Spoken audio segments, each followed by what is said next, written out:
Saudara, semua kita pasti tidak asing dengan Natal, betul? Tapi Natal tahun ini sangat beda, betul tidak? Sangat beda. Kenapa beda? Karena ada COVID ini. Tapi percayalah, Tuhan Yesus tidak pernah berubah dan tidak pernah berbeda. Amin. Untuk itu yang di rumah juga, jangan merasa kurang. Yesus hadir dengan saudara yang di rumah masing-masing. Inilah kasih Tuhan atas hidup kita.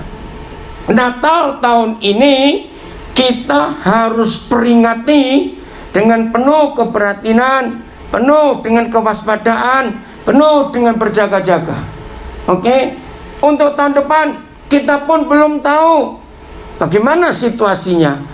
Dan saya ingin saudara tahu, nggak usah ingin tahu tahun depan mau ada apa, terserah. Yang penting Tuhan baik buat kita semuanya. Amin. Memang tahun ini aneh sekali, tapi ini yang penting. Kita buka ayat yang pertama, Efesus 5 ayat 17. Efesus 5 ayat yang ke-17. Saudara, bukan masalah uang, bukan masalah kesehatan, bukan masalah kita mau jalan-jalan kemana, bukan.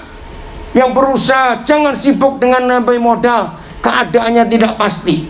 Tapi satu hal ini yang harus kita lakukan. Mari kita baca sama-sama Efesus 5:17.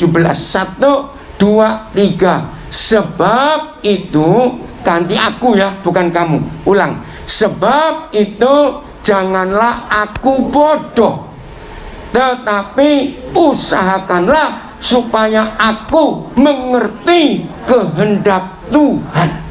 Belum pernah manusia di dunia mengalami kekacauan hidup seperti tahun 2020 ini. Belum pernah. Sudah berapa kali dunia mengalami perang? Perang dunia pertama, perang dunia kedua, perang Teluk, perang Vietnam, perang Korea, perang Jepang, banyak lagi perang Afghanistan. Musuhnya kelihatan kalau perang itu. Betul? Kita bisa tahu, berjaga-jaga dari sebelah mana. Tapi dengan virus ini kita nggak tahu mereka datangnya dari mana. Betul tidak? Keluarga-keluarga, izinkan saya berkata, ini memang berat sekali.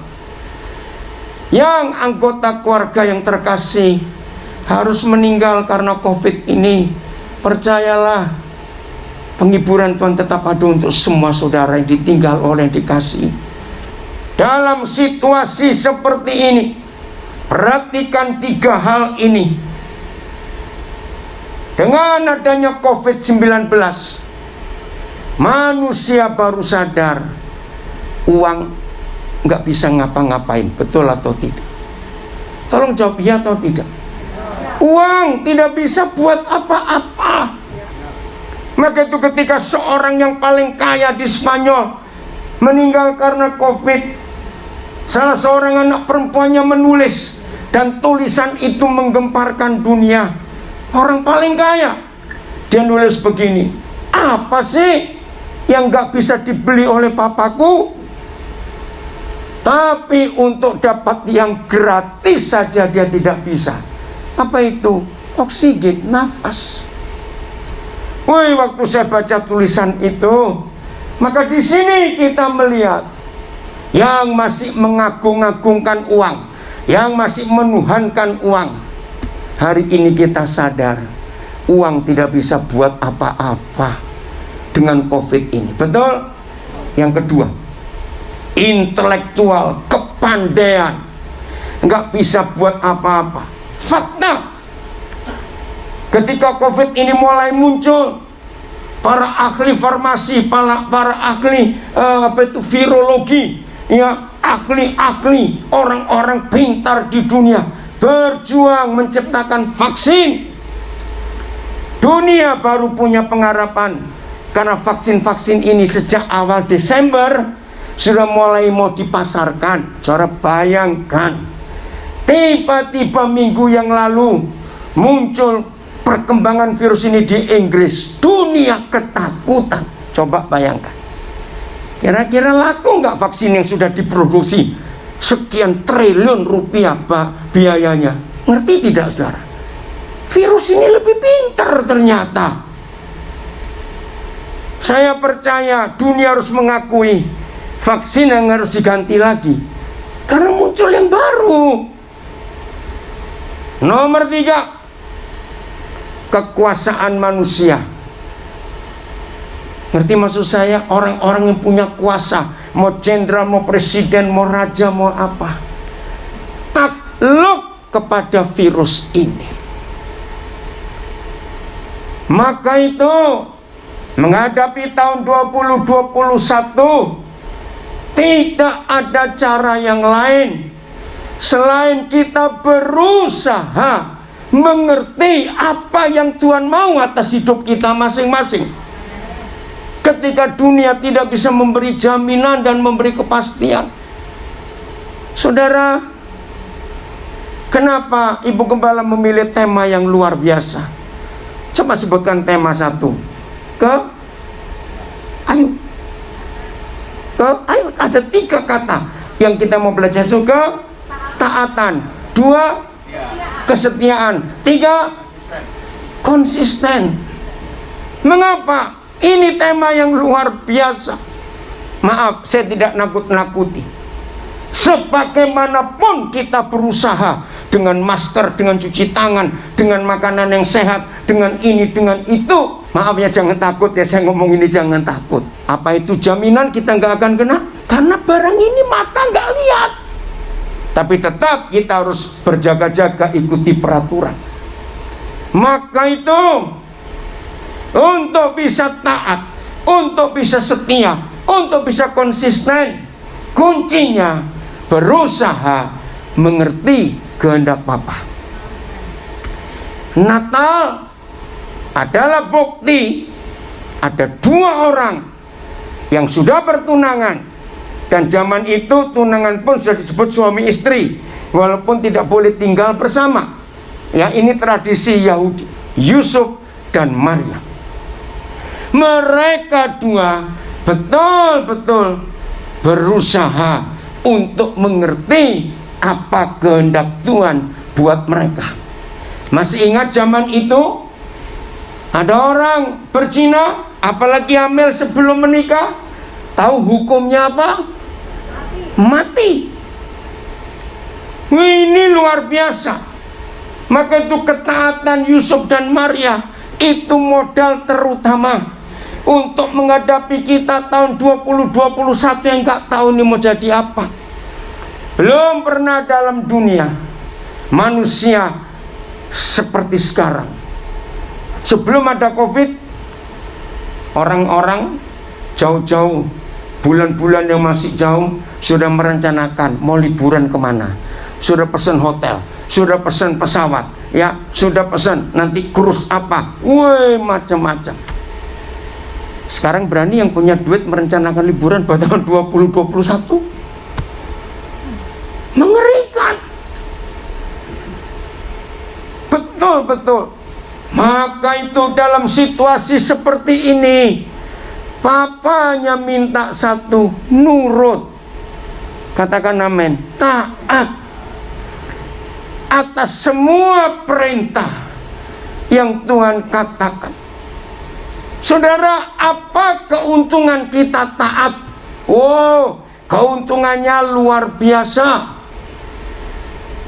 Saya pakai ilmu perang untuk taat. Persenjataan boleh canggih, strategi perang boleh hebat, tapi kalau komunikasi pemimpin atau jenderal dengan prajurit diputus oleh musuh, apakah persenjataan yang hebat dan strategi perang hebat menjamin tentara ini menang? Tolong jawab. Tidak. Maka itu untuk masuk 2021, tolong perhatikan, jangan sibuk dengan yang lain-lain dulu, tapi sibuklah supaya komunikasi kita dengan surga tidak terputus. Itu kuncinya. Kalau komunikasi kita dengan surga putus, habis kita. Inilah ketaatan. Jangan ada bertanya gini, ya saya tuh nggak tahu loh mau taat bagaimana. Ada Alkitab bukan? Tanya lagi, Pak. Betul? Ada Alkitab. Disitulah peraturan-peraturan hidup tertulis. Ikuti. Hidup yang benar dan mengikuti apa yang Tuhan mau atas hidup kita. Tuhan tolong kami. Ketaatan. Hal yang kedua, coba renungkan. Kita sedang perang dengan virus ini, betul tidak? Kita sedang perang dengan ketidakpastian. Kita sedang perang dengan semua kejahatan yang ada di dunia ini. Dengarkan fakta ini untuk kita taat. Dalam sebuah peperangan, pasti ada dua pihak paling tidak. Oke? Nah, pihak satu bisa melihat pihak musuh, tapi pihak yang satu nggak bisa melihat pihak lawan. Ngerti nggak maksud saya? Dalam peperangan sekarang ini, siapa bisa melihat siapa dan siapa nggak bisa melihat siapa? Ngerti pertanyaannya? Siapa? Siapa bisa melihat siapa? Setan bisa ngelihat kita, roh jahat bisa ngelihat kita, virus ini bisa ngelihat kita lagi di mana saja. Maaf saya pakai istilah anak kecil, mau sembunyi dimanapun. Virus ini tahu nggak bisa ngejar kita nggak? Maaf, ini logika anak-anak. Cepat jawab. Tahu. Nah, bayangkan peperangan model begini, pasti siapa yang kalah? Yang nggak bisa melihat musuhnya. Maka itu dengar, maafkan saya. Kemarin malam kami ada fellowship di daerah Gunung Sari. Ada seorang gembala berkata begini. Saya renungkan kalimat itu.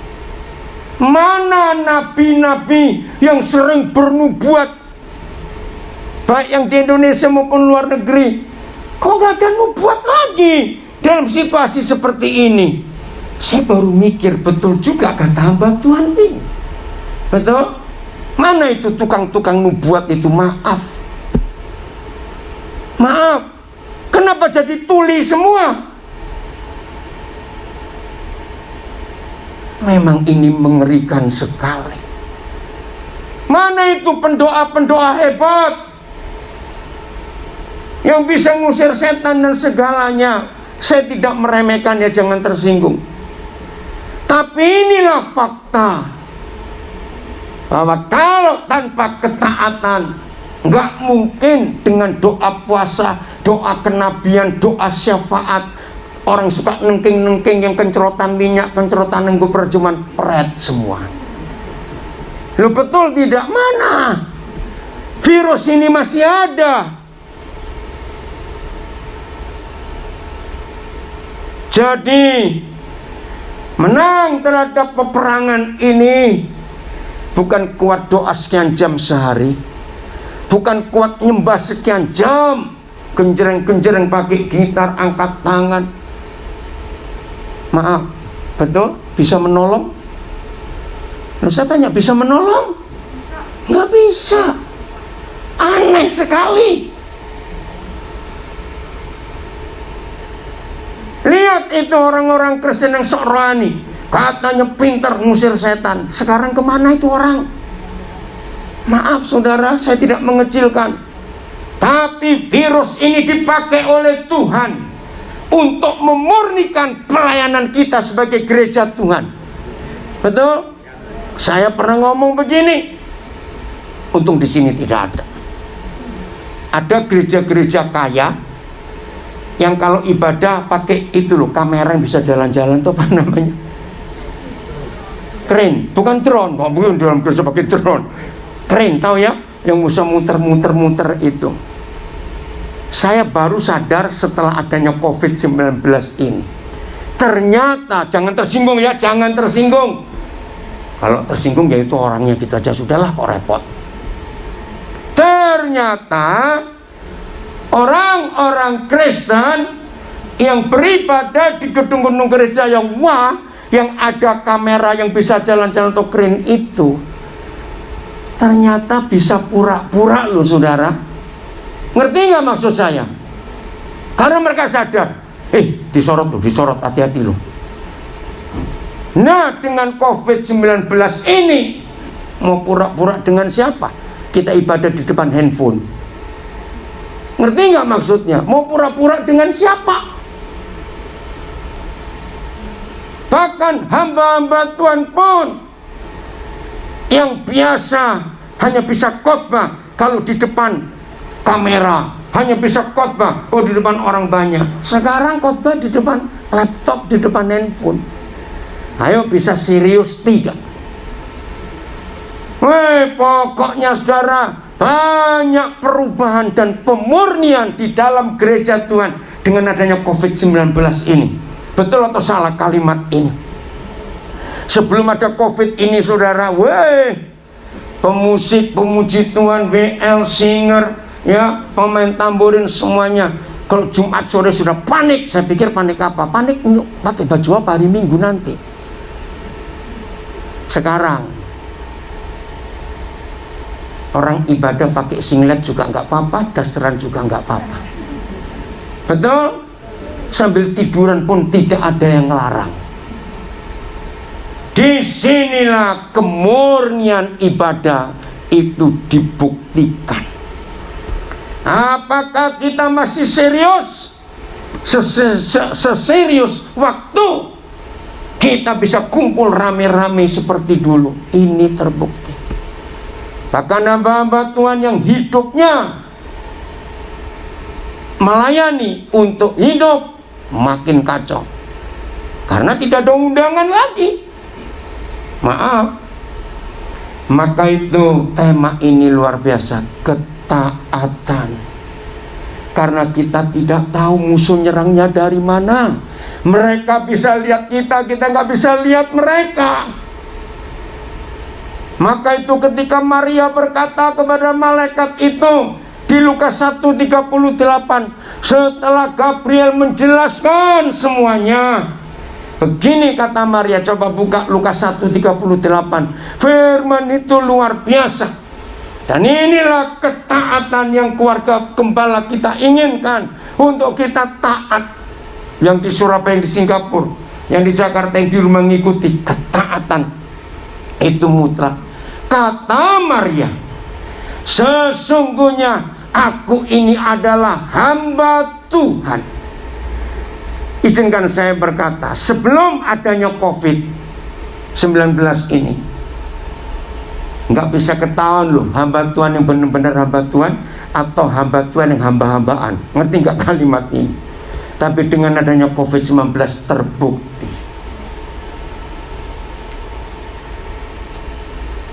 Jadi ciri kriteria hamba Tuhan bukan karena pelayanannya dilihat orang. Katakan amin. Ciri hamba Tuhan yang benar bukan aktivitasnya dilihat banyak orang dan kelihatan wah, bukan. Hamba Tuhan adalah orang yang berani berkata, jadilah padaku menurut perkataanmu itu. Sama nggak dengan Efesus 5 ayat 17? Maria menemukan kehendak Tuhan dalam hidupnya. Engkau siap mengandung sebelum menikah, dan risikonya cuma satu Maria. Apa risikonya? Mati. Ayo, kalau kita cuma baca begini saja, rasanya enteng nggak bacanya? Jawab dong, saya tanya kok. Enteng nggak? Enteng sekali. Tapi kalau dilakukan, dialami, dijalani, ketir-ketir nggak kira-kira? Kalau dilempari bakpao masih enak, lempari batu ini ngeri sekali. Tapi kok enteng dia ngomong. Oke, kembali ke Lukas 1:38. Ada kalimat ini yang saya, ketika Roh Kudus menjelaskan, saya tertawa. Coba lihat. Lalu, teruskan. Ayo, lalu bagaimana? Ayo. Malaikat itu meninggalkan dia. Nah, tiba-tiba Roh Kudus tanya ini, Daniel, Coba sih kamu mikir kalimat ini sebetulnya penting nggak ditulis malaikat itu meninggalkan dia? Saya jawab nggak penting. Ya pasti pergi dong setelah tugas itu. Betul tidak? Nah, karena ini saya rasa nggak penting, kenapa ditulis? Berarti penting dong. Hanya kita yang belum tahu. Saya tanya, Roh Kudus jawabannya membuat saya tertawa. Walaupun malaikat masih punya perasaan enggak? Saya tanya cepetan. Walaupun malaikat masih punya perasaan tidak? Punya. Walaupun malaikat masih punya rasa takut enggak? Malaikat loh. Nah, mengapa harus ditulis dengan implisit, dengan akurat, lalu malaikat itu meninggalkan dia? Begini jawaban Roh Kudus. Kalau saya mau tertawa, tertawalah.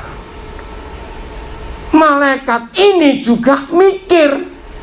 Kalau dia Maria, dia mungkin nggak bisa jawab seenteng itu. Nah, ketika Gabriel mendengar jawaban Maria, dia yang kaget. Lalu mikir, sebelum dia berubah pikiran, aku lari dulu. Loh, betul nggak itu, saudara? Oh iya, maka itu ditulis. Maka itu semua firman Tuhan jangan pernah diremehkan. Satu titik saja ada nilainya. Amin. Apalagi satu kalimat ini. Maka itu Natal tanpa ketaatan omong kosong. Ketaatan itu mutlak. Berusaha mengetahui kehendak Tuhan. Siapa saja yang akan merencanakan apa saja buat 2021, pegang prinsip ini. Jangan merencanakan sesuatu tanpa tahu kehendak Tuhan itu bagaimana untuk rencana kita. Setuju, saudara? Karena semuanya bisa berubah. Ini loh vaksin tadi itu, saya nggak tahu ini berapa hari lagi kan sudah tahun baru. Bagaimana ini dunia dengan vaksin itu? Yang sudah diproduksi begitu banyak, pasti dirubah karena sudah mutasi virus ini.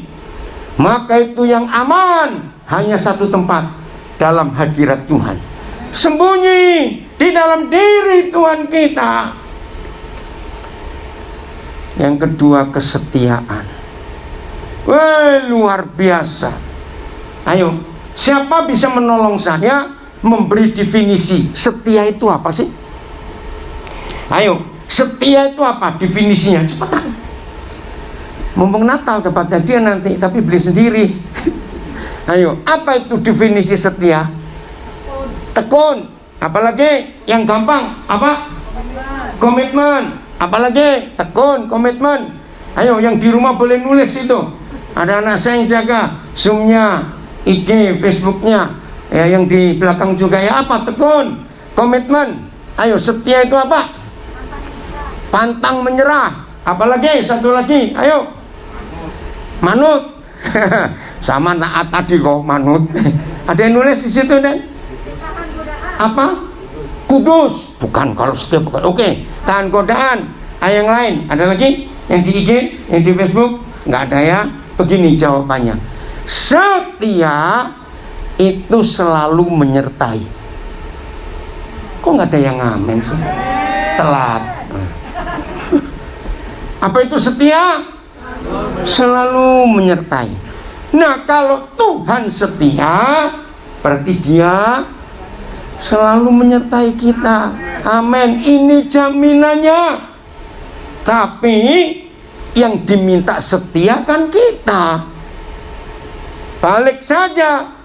Jadi kalau Tuhan setia kepada kita, karena Dia selalu menyertai. Immanuel. Tema Natal tahun ini dari Persekutuan Gereja Indonesia adalah Immanuel, Tuhan beserta kita.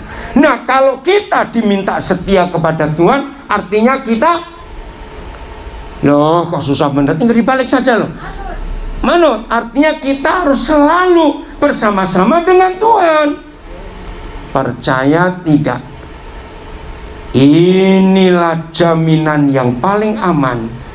Kita bebas dari virus ini. Kalau kita selalu bersama-sama dengan Tuhan dan Tuhan selalu setia menemani kita. Tapi masalahnya, yang namanya manusia ini susah atau mudah untuk setia? Ayo jawab. Yang namanya manusia ini, kita ini susah atau mudah untuk setia? Susah. Kenapa? Bukan bandel, bukan ngeyel, salah. Jengkel, ngengkel, bukan. Ayo yang belakang-belakang jawab. Apa yang buat manusia ini susah untuk setia? Apa? Sombong, bukan. Banyak godaan, hampir betul. Oke, begini. Karena kita ini banyak pilihan. Oh, betul. Kenapa suami nggak setia pada istrinya? Karena banyak pilihan lain. Awas kamu. Kenapa istri nggak setia kepada suaminya? Karena banyak pilihan. Kenapa Abram bisa taat dan setia padahal yang ngajak ngomong Abram belum kenal? Karena Abram hidup nggak punya pilihan. Orang yang tidak bisa setia karena pilihannya terlalu banyak dalam hidup. Contoh saja, sering nggak ada kita ngalami begini. Sebentar aku mau shopping. Tanya beli apa? Sandal. 3 jam nggak balik, sandal apa? Jawabannya karena, nah itu dia. Lewat toko ini, kok bagus. Kalau toko itu bagus. Nah mampir terus, ya nggak pulang-pulang. Karena banyak pilihan. Saya tanya kepada saudara, di dalam tema kedua yang Bapak Gembala, Ibu Gembala dapatkan dari Roh Kudus buat kita, tahun 2021 mau milih apa? Ngerti maksud ini? Lu serius gak saudara? Ayo, yang punya uang banyak, mau liburan mana? Amerika? Caribbean? Australia? Atau mana? Ngerti pertanyaannya? Mau milih apa? Maaf, yang biasanya hidupnya glamor, yang hidupnya yang maaf gak apa-apa, yang punya duit gak apa-apa, saya jangan tertuduh saya ngomong ini. Dari ujung kepala sampai telapak kaki branded semuanya. Di masa Covid begini yang mau nonton siapa? Loh, betul enggak? Yang mau nonton siapa? September lalu salah seorang anak saya tuh nggak kepikir, ternyata dia mikir, Pak, saya tahu, dia bilang ini anak saya di Brisbane, satu-satunya benda yang paling nggak berharga buat papa sekarang itu apa? Saya bilang nggak ada lah, buat papa semuanya berharga kok, itu berkat Tuhan. Enggak apa, ada satu yang nggak berharga. Saya nggak ngerti jawabannya, paspornya papa. Betul juga. Loh, betul tidak saudara? Seperti saudara tahu, saya setahun bisa berapa banyak kali keliling ke banyak negara. Lihat. Maka satu-satunya pilihan untuk kita tetap setia hanya berjalan bersama Tuhan, gak ada yang lain. Karena keadaannya begitu mengerikan. Waduh. Setia. Kita buka ayat ini. Pengalaman Musa. Keluaran 33 ayat 16. Keluaran 33 ayat 16. Inilah setia. Dari manakah gerangan akan diketahui bahwa aku telah mendapat kasih karunia di hadapanmu, yakni aku dengan umatmu ini. Nah ini loh. Bukankah karena siapa? Sudah tahu saya engkau itu, saya bukan buta huruf. Tanya kok begitu. Bukankah karena Tuhan? Begitu loh engkau, saya tahu itu engkau. Maaf. Yakni aku dengan umatmu ini, bukankah karena engkau Tuhan terus berjalan bersama-sama dengan kami? Dengarkan, apa bedanya kami berjalan bersama-sama dengan Tuhan dengan kalimat Tuhan berjalan bersama-sama kami? Bedanya di mana? Beda loh saudara. Ayo cepetan. Ini saya mau ke bandara, langsung mau ke Makassar ini. Apa? Inisiatifnya, betul. Inisiatifnya. Kalau Tuhan yang berjalan bersama kita, inisiatifnya siapa yang ngajak berjalan? Wih, ini yang luar biasa. Tapi kalau kita berjalan bersama-sama dengan Tuhan, yang inisiatif kita. Nah, masalahnya belum tentu Tuhan mau kita ajak jalan. Ayo ngaku. Betul tidak? Belum tentu. Saudara, ketika Roh Kudus terangkan ini, betul juga inisiatifnya. Berarti yang ngajak setia siapa? Jawab, yang ngajak setia siapa? Tuhan, saudara.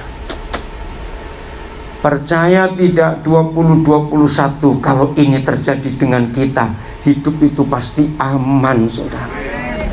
Dia yang setia kepada kita. Bapak, terima kasih. Ayo jujur. Kita kalau mau ngajak orang berjalan bersama kita, ayo jujur, ngaku-ngaku.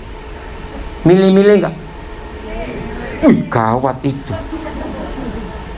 Untung Tuhan gak kayak kita. Ayo. Betul? Bayangkan kalau kita milih-milih siapa yang kita bisa ajak jalan, terus Tuhan pakai pilihan itu, kepake semua nggak kita ini. Maka itu jangan kurang ajar, awas. Jangan milih-milih, awas. Ini mengagumkan. Jadi bukan Musa yang berjalan bersama Tuhan, yang inisiatif bukan Musa, tapi Bapa di surga yang berinisiatif berjalan. Dan tidak cukup.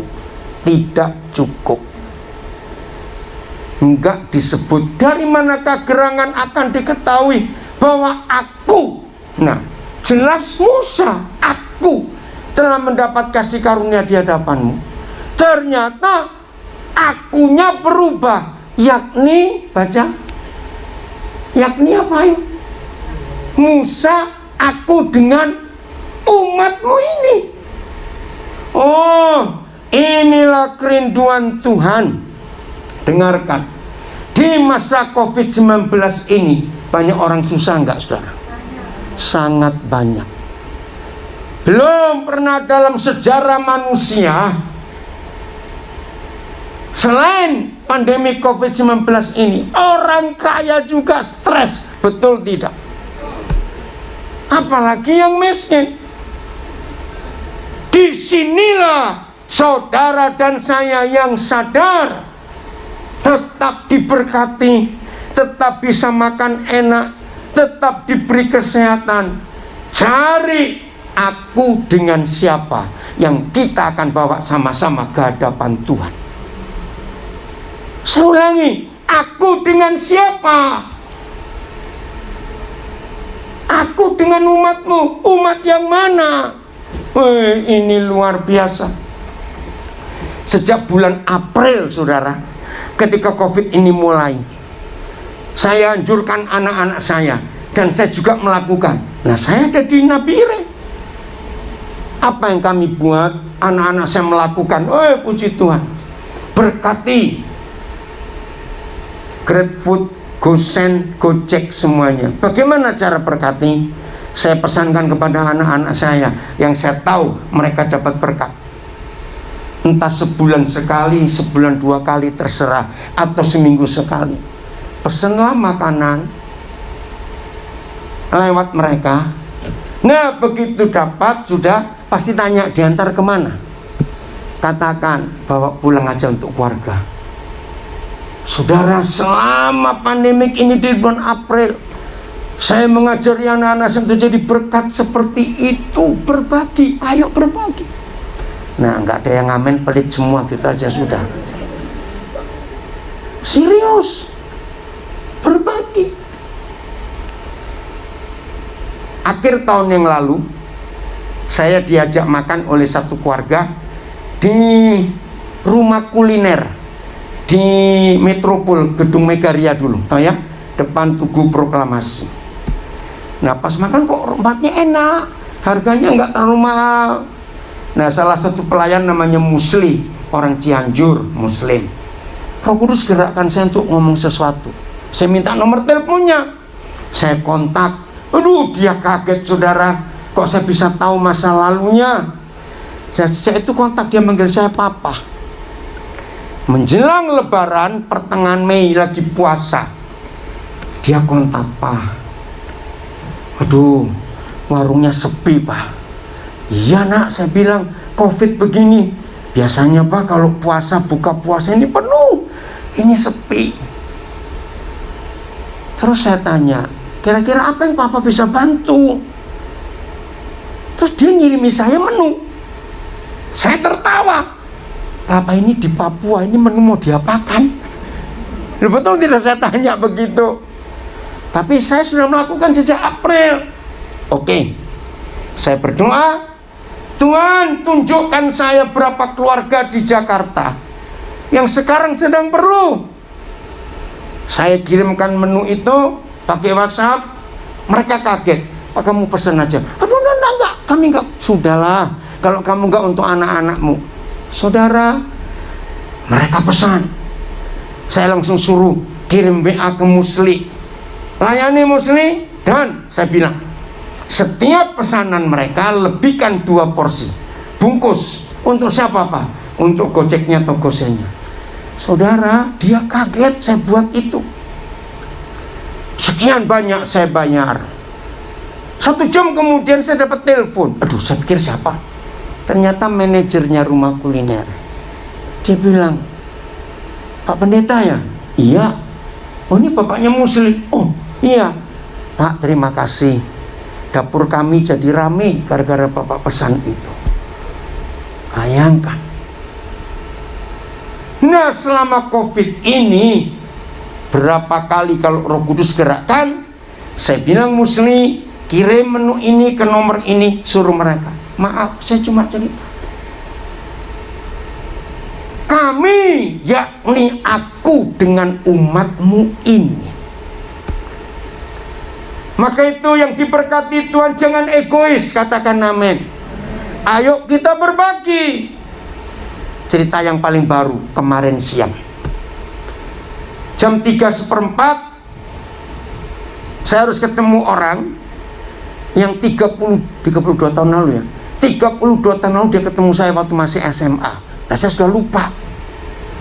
Nah ketemunya di Pacific Place. Oke, ternyata macet, dia telat. Ya udah, pas lagi nunggu, kok ada Nespresso kopi itu. Nah hari ini saya mau ke Makassar.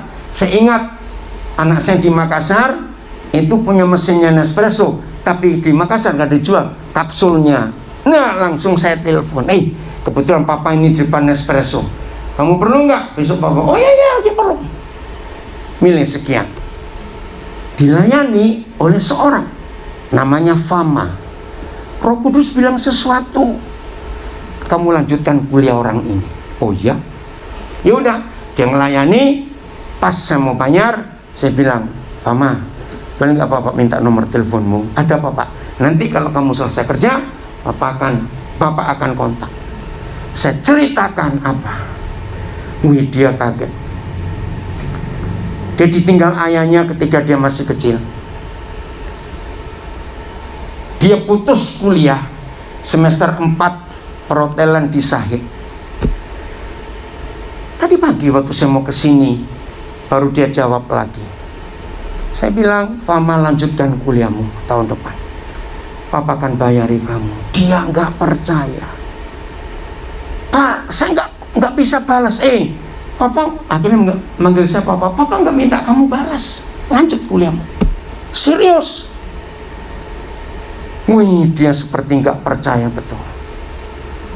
Maka itu kalau saudara ke Pacific Place, ada Nespresso, cari yang namanya Fama. Tanyakan bagaimana Tuhan bekerja ini. Maka itu kesetiaan Tuhan atas kita dalam nama Yesus jangan dinikmati sendiri, katakan amin.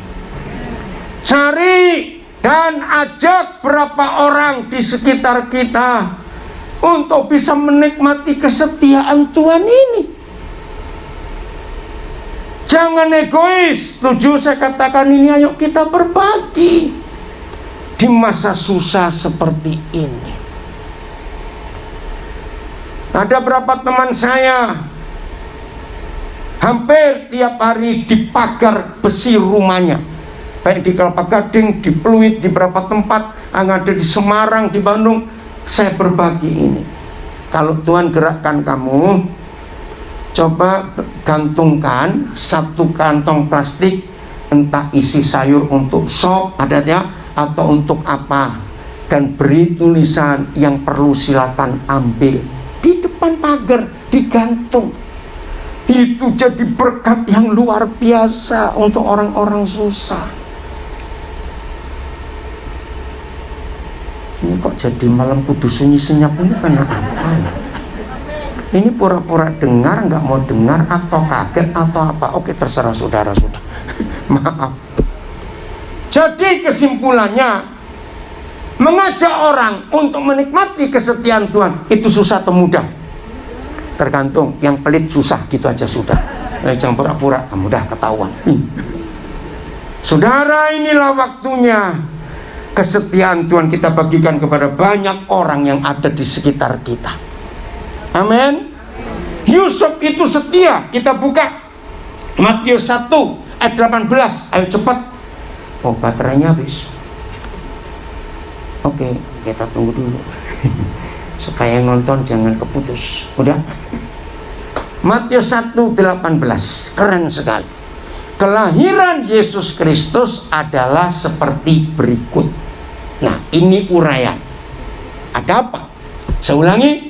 Kelahiran Yesus Kristus adalah seperti berikut. Pada waktu Maria ibunya bertunangan dengan Yusuf, ternyata Maria mengandung dari Roh Kudus sebelum mereka hidup sebagai suami istri. Coba dengar pertanyaan saya.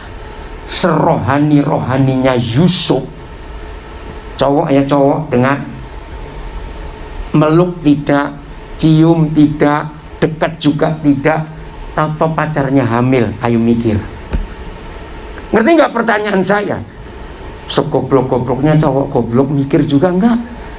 Ayo saya tanya ini cepatan. Aduh, mikir. Aku nggak ngapa-ngapain, kok kamu bisa hamil? Tiba-tiba ada pernyataan, ternyata Maria mengandung dari Roh Kudus. Ini pertanyaan saya. Serohani-rohaninya Yusuf bisa terima nggak walaupun Roh Kudus yang ngomong? Ayo cepetan ah. Sulit. Roh Kudus enak aja. Ayat 19. Karena Yusuf, nah ini loh soal kesetiaan itu di sini. Karena Yusuf suaminya seorang yang tulus hati dan tidak mau mencemarkan nama istrinya di muka umum. Wih, ini suami yang luar biasa. Ia bermaksud menceraikannya dengan diam-diam. Ayo jujur, Yusuf salah nggak kalau mau menceraikan Maria diam-diam? Tidak, dia nggak ngapa-ngapain kok. Ayat 20. Tetapi, wah ini keren. Tetapi ketika Yusuf mempertimbangkan maksud itu, maksud apa tadi? Mau menceraikan. Malaikat Yahweh nampak kepadanya dalam mimpi dan berkata, Yusuf anak Daud, janganlah takut mengambil Maria sebagai istrimu, sebab anak yang di dalam kandungannya adalah dari Roh Kudus. Lagi sekali, serohani-rohaninya Yusuf, orang rohani. Kalau kita Yusuf, bisa terima langsung mimpi ini? Saya tahu, cepat. Bisa terima langsung mimpi ini? Tidak, susah sekali. Bisa nggak orang mimpi karena kekenyangan? Loh, saya tanya, bisa tidak? Bisa. Macam-macam alasan mimpi. Maka itu kita belajar dari Yusuf yang setianya. Lihat ayat 21. Ia akan melahirkan anak laki-laki, dan engkau Yusuf akan menamakan dia Yosua. Yosua, penyelamatnya. Karena dialah yang akan menyelamatkan umatnya dari dosa mereka. Yahweh Shalom. Yesua itu Yahweh Shalom. Terus ayat 22, lihat reaksi Yusuf. Ini luar biasa. Hal itu terjadi supaya genaplah yang difirmankan Yahweh oleh Nabi. Terus 23, sesungguhnya anak darah itu akan mengandung dan melahirkan seorang anak laki-laki, dan mereka akan menamakan dia Immanuel, yang artinya Tuhan menyertai kita. Stop dulu. Berarti Yusuf tahu firman perjanjian lama tidak? Tahu, maka itu dia ingat. Nah ini loh, berbahagialah orang yang mengetahui kehendak Tuhan. Ingat ayat pertama tadi, Efesus 5:17, berusahalah supaya kamu bisa mengetahui kehendak Tuhan. Walaupun mimpi itu dari Tuhan, tapi kalau Yusuf lupa tentang Yesaya, nubuat Maria, tentang Maria, maka dia bisa kacau.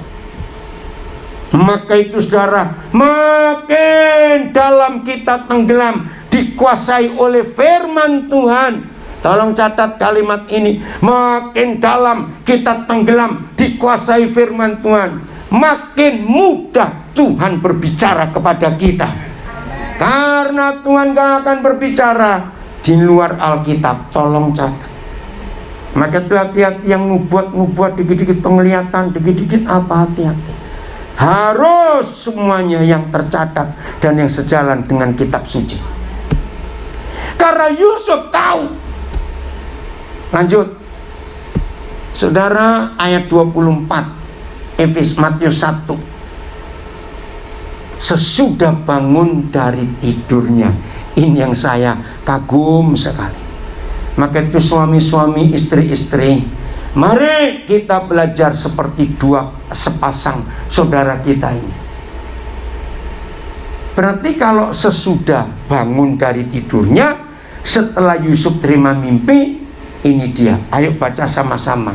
1, 2, 3. Yusuf berbuat seperti yang diperintahkan malaikat Yahweh itu kepadanya, dan Yusuf mengambil Maria sebagai istrinya.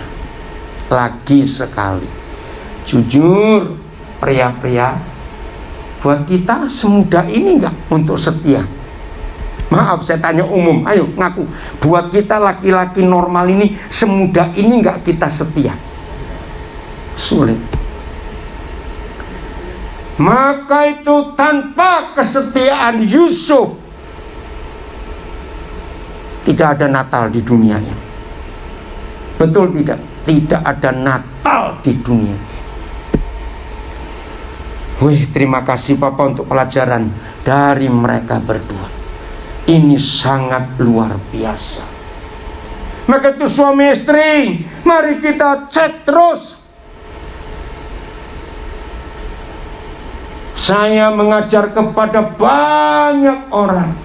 Ayo semua kita berterima kasih pada COVID-19. Kaget mereka. Apaan berterima kasih? Begini alasan terima kasih. 1, belum pernah dalam sejarah hidup manusia suami istri tinggal selama ini di rumah terus berdua. Jawab. Betul? Tahu resikonya apa?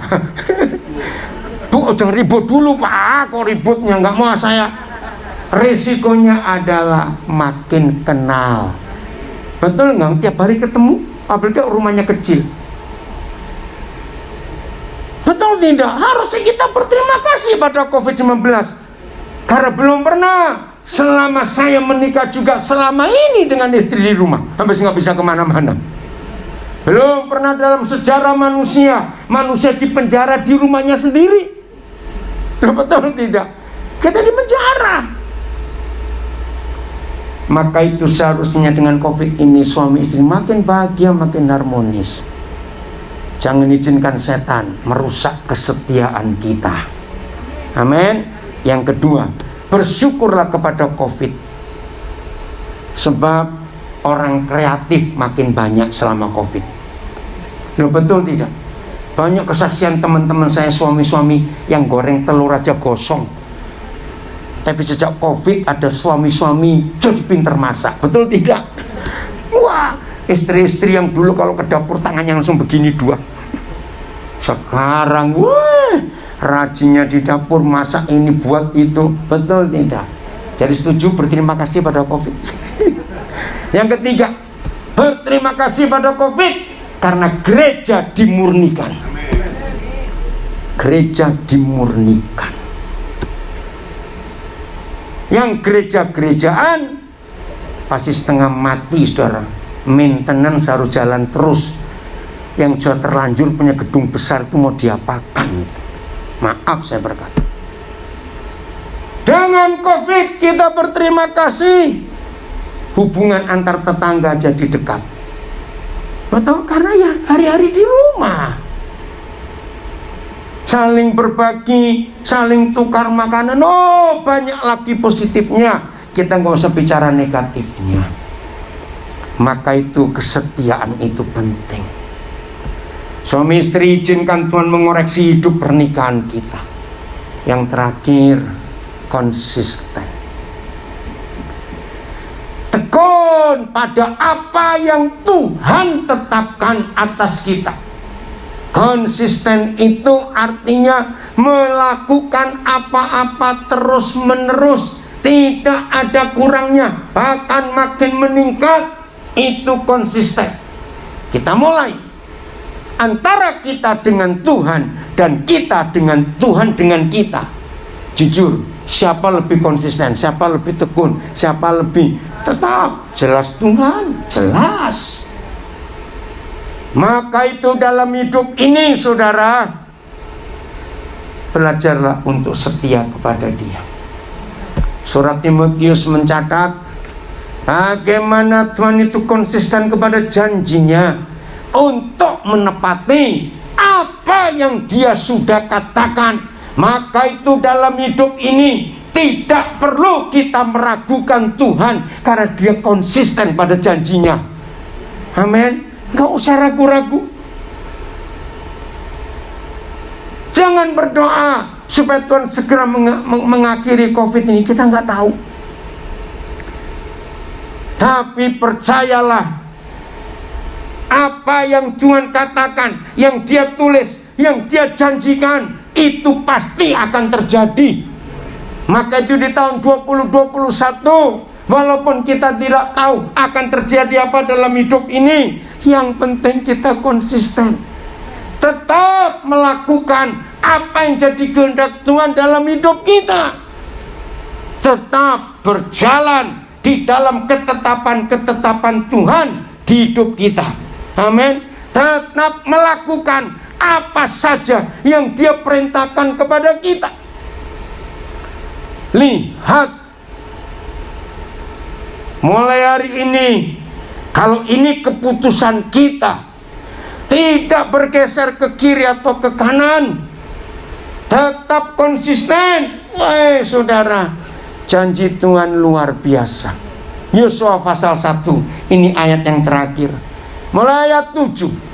Yosua 1 mulai ayat 7 sampai 9. Terima kasih Papa. Walaupun tahun depan kami nggak tahu akan terjadi apa dengan dunia ini, tapi kami bersyukur Tuhan setia. Engkau konsisten kepada janji-Mu. Kami mau tetap taat, karena nggak ada pilihan lain kecuali taat kepada Tuhan. Hanya ini perintah Yahweh kepada Yosua. Setelah Musa dipanggil Tuhan, Yosua terus terang ketakutan, karena selama dia mendampingi Musa, Musa yang setua itu, Musa yang sehebat itu, Musa yang begitu berwibawa, tapi di mata orang Israel Musa dimaki-maki, betul tidak? Yosua sadar, aku jauh lebih muda dari Musa, mana mungkin aku bisa dihargai. Ini pesannya, hanya, tahu arti kata hanya? Nggak ada lagi ya, cuma itu. Inilah konsistensinya Yosua. Hanya satu, kuatkan. Dua, teguhkanlah hatimu dengan sungguh-sungguh. Sampaikan kepada semua teman, saudara, keluarga kita, untuk menghadapi tahun 2021. Nggak ada pilihan lain kecuali kita menguatkan dan meneguhkan hati kita berjalan bersama Tuhan. Nggak ada lain, karena kita nggak tahu mau bagaimana dunia ini. Dengan bertindaklah, ayo bertindaklah hati-hati sesuai dengan seluruh hukum yang telah diperintahkan kepadamu oleh hambaku Musa. Ini konsisten. Tetap bertindak hati-hati sesuai hukum, seluruh hukum. Nah, lihat, ini konsisten. Baca sama-sama yang di rumah juga kalimat berikut. Setelah titik koma, 1, 2, 3. Janganlah, cepat, menyimpang ke kanan atau ke kiri. Stop dulu. Konsisten artinya tetap mengikuti jalan, nggak belok, nggak ke kanan, nggak ke kiri, tetap di jalan itu. Tolong pegang ini. Ini konsisten. Amin. Nggak menyimpang sedikit pun. Supaya kita bagaimana? Ayo baca, supaya kita beruntung. Ayo kemanapun kita pergi. Terima kasih Bapak, ada janji yang luar biasa.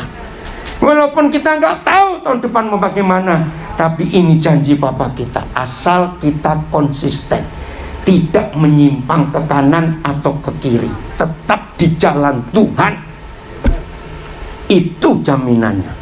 Terima kasih Bapak. Bertindak, kuatkan dan teguhkan hatimu dengan sungguh-sungguh. Bertindak hati-hati. Wih, jelas sekali. Ayat 8. Kita sudah kenal ayat ini. Janganlah kita ngapain?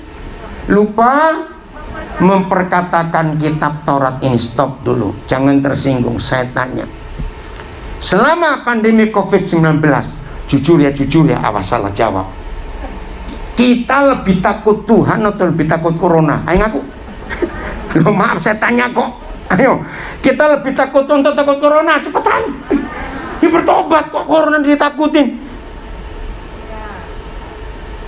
Kenapa kita lebih takut Corona daripada takut Tuhan? Ini loh jawabannya. Karena Corona lebih nyata hadirnya daripada Tuhan. Lah kan ngawur itu.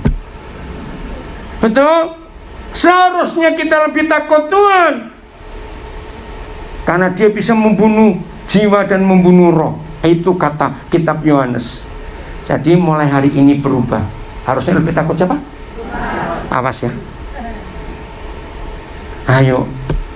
Begini yang kedua. Kenapa kita lebih takut Corona?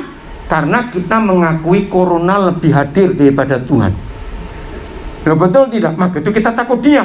Seharusnya kita takut Tuhan, karena Tuhan lebih dulu hadir sebelum Corona. Amin. Terus, jadi jangan ngomongin Corona lebih banyak daripada ngomongin firman Tuhan. Amin. Itu maksudnya. Beritakan, katakan firman. Tetapi suruh apa?